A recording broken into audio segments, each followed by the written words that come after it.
रुपौली विधानसभा चुनाव में इस बार सियासी लड़ाई दिलचस्प होने वाली है। जेडीयू ने तो उम्मीदवार के नाम की घोषणा कर दी, लेकिन अब देखना है कि महागठबंधन के पाले में ये सीट किसके पास रहेगी। यहां से कांग्रेस या आरजेडी के उम्मीदवार होंगे या फिर सीपीआई के उम्मीदवार।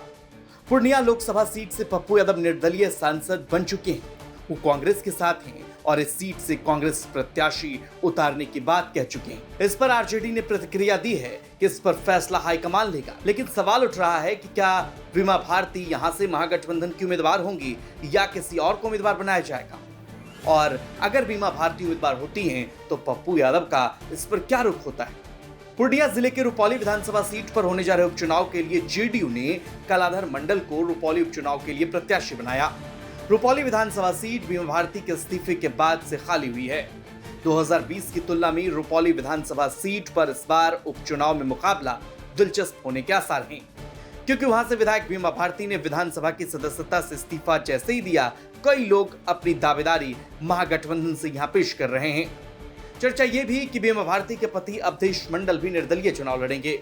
वहीं महागठबंधन में इंडिया अलायंस में शामिल भाकपा ने रुपौली सीट से चुनाव लड़ने का ऐलान कर दिया है। 2020 के विधानसभा चुनाव में भी भाकपा ने यहां से चुनाव लड़ा था, लेकिन जेडीयू की बीमा भारती जीत गई थी।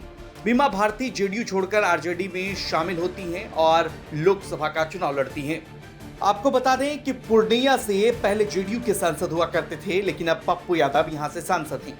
उपचुनाव में उनके होने का भी एक बड़ा इंपैक्ट पड़ेगा।